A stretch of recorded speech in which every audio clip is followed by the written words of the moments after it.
அன்பு நெஞ்சங்களுக்கு வணக்கம். ஒரு ஏரி ஓரமாக 2 பையங்க நடந்து போயிட்டுருக்காங்க.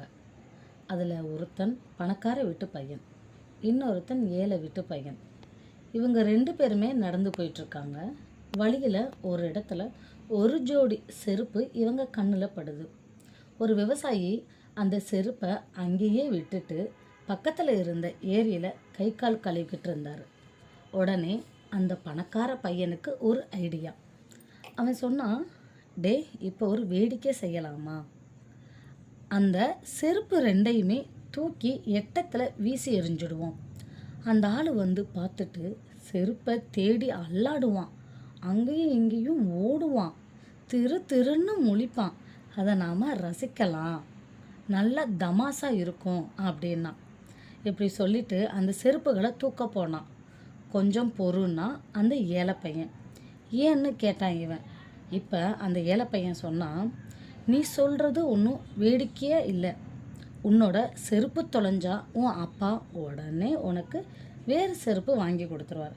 ஆனால் அந்த ஆளுக்கு இந்த செருப்பு தொலைஞ்சா வேறு புதுசாக வாங்குறதுக்கு வாயையும் வயிற்றையும் கட்டி பணத்தை சேர்க்க வேண்டி இருக்கும்.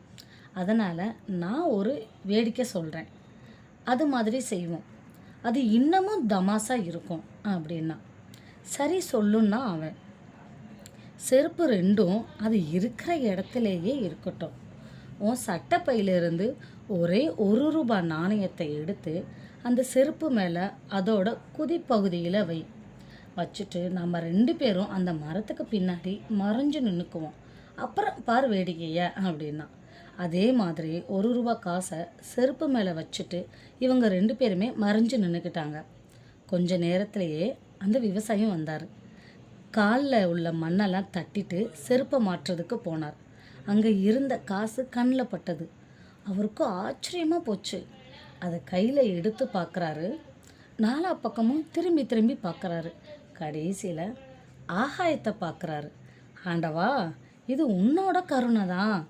நீ தான் யாரோ புண்ணியவான் மனசில் தர்மம் பண்ணுற எண்ணத்தை உண்டாக்கி இருக்க. அந்த புண்ணியவான் நல்லா இருக்கணும் அப்படின்னு வாழ்த்திட்டு அந்த காசை கண்ணில் ஊற்றிக்கிட்டார். மறைஞ்சிருந்து பார்த்துக்கிட்டு இருந்த ஏழை பையன் இப்போ சொன்னான், பார்த்தியா, உன்னை புண்ணியவான்னு வாழ்த்திட்டு போகிறார் அந்த ஆள். அவருக்கும் சந்தோஷம், அதை பார்த்த நமக்கும் சந்தோஷம். உனக்கு ₹1ங்கிறது ஒரு பெருசு இல்லை, ஆனால் அதனால் நமக்கு கிடைச்சிருக்கிற மகிழ்ச்சி ரொம்ப உயர்வானது அப்படின்னா. வேடிக்கையும் கிண்டலும் இது மாதிரி அடுத்தவங்களுக்கு இடைஞ்சலாக இல்லாமல் இருக்கணும் என் அன்பு நெஞ்சங்களே.